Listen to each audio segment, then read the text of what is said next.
One of the biggest discussions that you could ever have in Christian apologetics, or even defending the faith as it is, right, upright, is defending the Trinity, okay? And a lot of times whenever you go against so-called biblical scholars or atheists even, right, that'll come up and say, well, the early church didn't believe this, and this is just something that came in Nicaea, right? Is that true? Well, no, it's not, right? We can see the process within the early church writings, which is exactly what we're going to get to, right? The Council of Nicaea, right? Everybody got together, a bunch of Christians got together under one roof and really wrote down what they believed about the Trinity and who God is, right? A lot of misconceptions is they kind of mess this part up, right? They're like, well, the Council of Nicaea, they just created that's the Trinity was created in the Council of Nicaea, right? It was developed in that time. That's just simply not true. Okay, that's just simply not true. So that's what we're going to do today, right? We're going to go through a few early church fathers, right? And we're going to go through what they say about the Trinity, and if they even mention the Trinity. Was the Trinity actually before? And I'm not talking about the word Trinity. I'm talking about the concept of the Trinity, right? The Father is God, truly God. The Son, Jesus Christ, is truly God and truly man at the same time. And then the Holy Spirit is also God. So how can you tell the difference between those so-called Bible theologians? Well, you go to Logos Bible Software. Okay, so I've got an affiliate link in the description below. Just go check that out, right? It's very cheap, right? Monthly payments, as little as $8, okay?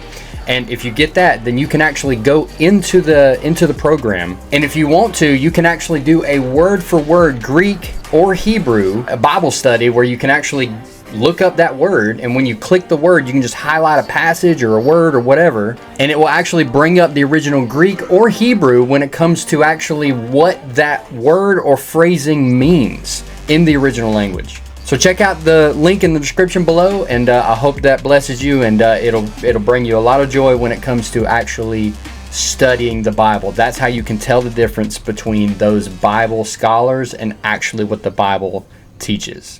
So we're going to start with Ignatius of Antioch, okay? And this is what it says. Now this was around AD 110, okay? So the year 110, okay? AD.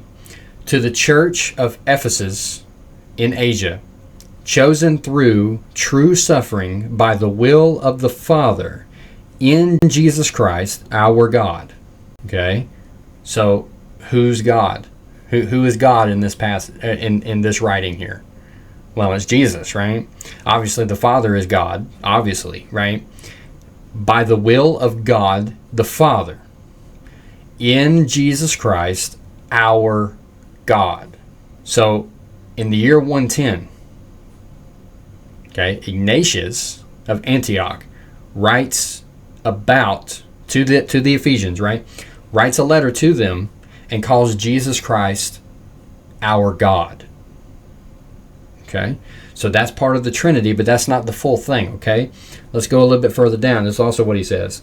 For our God, Jesus Christ, was conceived by Mary in accord with God's plan. Okay, so our God, Jesus Christ, was conceived by Mary in accord with God's plan. So God was conceived by God's plan. Of the seed of David, it is true, but also of the Holy Spirit. So you can see that Jesus Christ is called God, and God, obviously the Father, that would be the Father, right? We cannot, that's not really debatable. The Father is God, so God's plan, so that's the Father. Of the seed of David, it is true, but also of the Holy Spirit. So also according to whose plan? God's plan. But it's also according to the Holy Spirit's plan. So you see how there's a distinction there between the Holy Spirit and God the Father. And they're both called God. And so is Jesus. So there's three gods there. There's either three gods or there's only one God and the Trinity is true. Okay, so we're going to go to the next one. So this is Hippolytus. I think I said that right. But this is what he says in the year 228 AD. Okay, this is what it says. The word alone of this God is from God himself. Wherefore, also, the word is God, being the being of God. Okay, so you understand, right? So let's break this down, right? So the word alone of this God is from God. Okay, so the word is also God. So, a lot of people like to, read John chapter 1, verse 1, and say, well, it says the word is God, but that's not a distinct person. Well, right here, listen.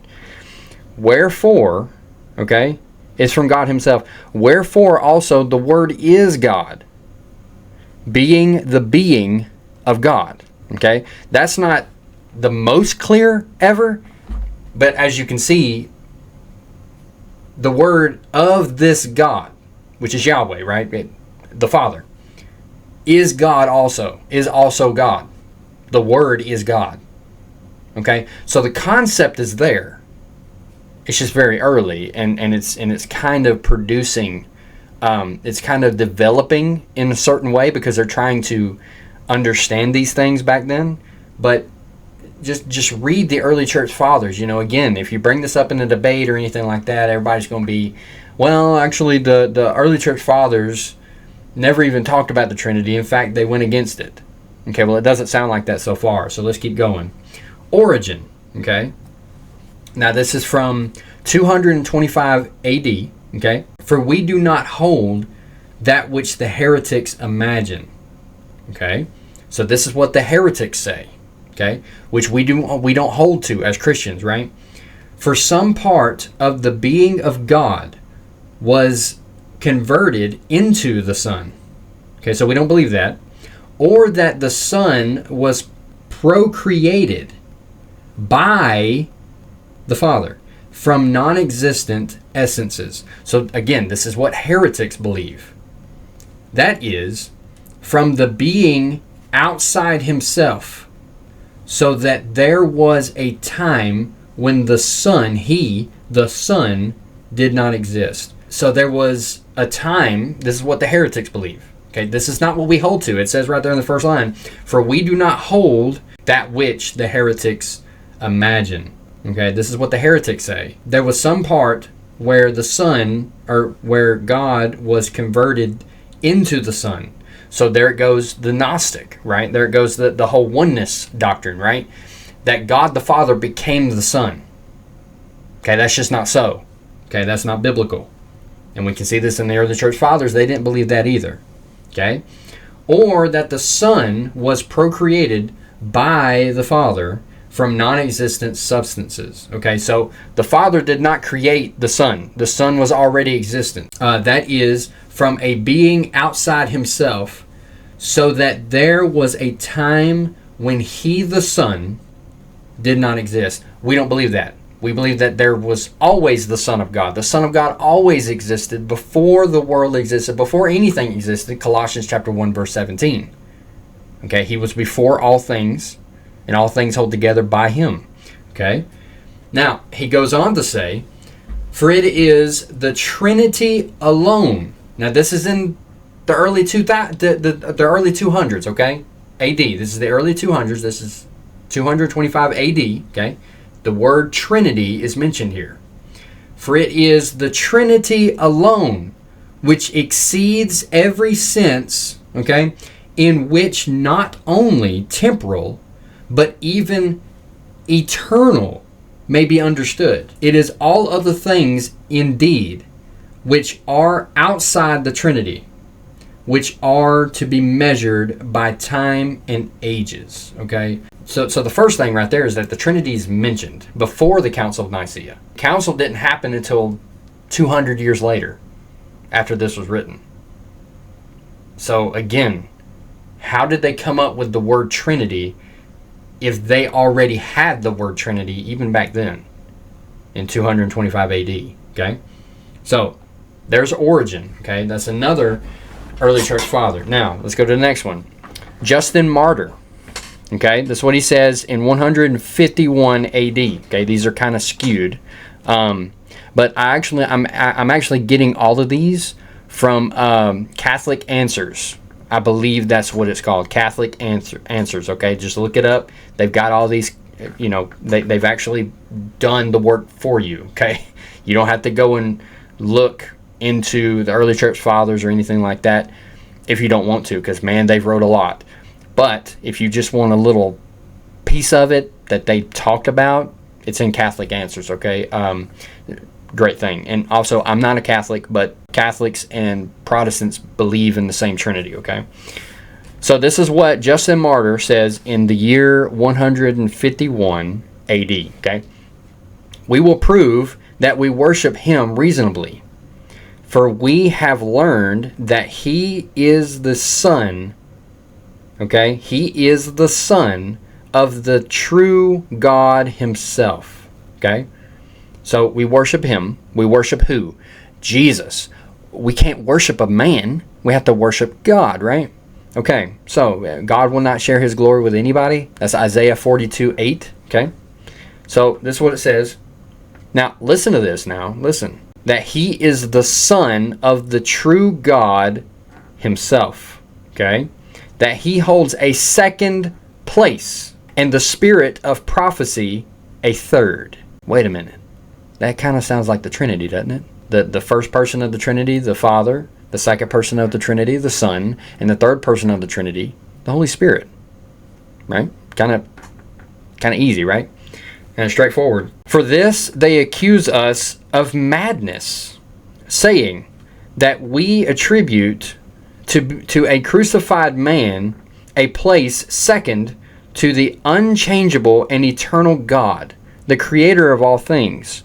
But they are ignorant of the mystery which lies therein. Well, that sounds like some Christians today, right? That call themselves Unitarians. They call themselves, oneness theology, right? Pentecostals, oneness Pentecostals, all them. And, Muslims and all them. They all say that we are mad for believing in this. Well, that was no different for Justin Martyr, okay? And the rest of the apostles even, right? So let's continue. Theophilus of Antioch. Okay, this is what it says. He says this in 181 AD. It is the attribute of God, of the Most High and Almighty, and of the living God, not only to be everywhere, but also to see and hear all. For he can in no way be contained in a place. The 3 days before the luminaries were created are types of the Trinity, God, his word, and his wisdom. So there it is again, right? The Trinity, God, the Father, his word, Jesus Christ, the pre-existent Son, and his wisdom, the Holy Spirit. Okay? So that right there is again the Trinity in 181 AD. That's crazy, right? And just take out the Trinity. Like, okay, well, that was added sometime later. Okay, fine. Well, what about God, his word, and his wisdom? What about that? Sounds like 3 to me. 3 in 1. Okay, let's go to the next one. This is what Irenaeus writes in the year 189 AD. For the church, although dispersed throughout the whole world, even to the ends of the earth, has received from the apostles and from their disciples the faith in one God, the Father Almighty, and in one Jesus Christ, the Son of God, who became flesh for our salvation, and in the Holy Spirit. So again, this emphasizes the handing down from the apostles and the disciples and basically how the process happens, right? So the apostles write it, okay, and teach it to their disciples. Then the disciples go out and teach it to others and to other churches, and the word spreads, okay? So this teaching, right, from Irenaeus comes straight from the apostles, okay, and their disciples. Handed down. The faith in one God, the Father Almighty, and in one Jesus Christ, the Son of God, who became flesh for our salvation and in the Holy Spirit. Sounds like three to me. Tertullian actually writes a lot here, okay? So we're going to get to one of them, okay? So this is what Tertullian says, okay? In the year 216 AD, we do indeed believe that there is only one God, but we believe that under this dispensation, or as we say, that word I have no clue. I have no clue how to read that. Okay. There is also a Son of this one only God, His Word, who proceeded from Him, and through whom all things were made, and without whom nothing was made. Okay, so that goes into John 1 through 5, okay? All right, 1 through 3 rather, but that's fine. We believe He has sent down by the Father, in accord with His own promise, the Holy Spirit, the sanctifier of the faith of those who believe in the Father and the Son and in the Holy Spirit. So again, there's three right there. Again, it's all there, okay? In the early church fathers, now again, this is in 216 AD, to say this, okay, to say, and there's more there's more, but just to say that the early church fathers did not believe in the Holy Spirit, in the Trinity, it's mind-boggling. I mean, you would have to completely rewrite what they wrote. You would completely have to destroy everything that they taught and everything that they preached about and everything that they wrote. You would literally have to sit down and actually rewrite everything to come to a different conclusion that no, they did not believe in the Trinity. Well, yes, they did. We just read it. There's proof. Okay, there is proof that the early church fathers, before the Council of Nicaea, they knew about the Trinity. They taught about the Trinity. They wrote about the Trinity. And even if they didn't use the word Trinity in their writings, they still had the concept. So to believe anything different, it's just you have no leg to stand on. You have no candle to hold. You ain't got nothing, okay? So, that's what we got today. And if you want to learn anything else about the Trinity, go check out this playlist.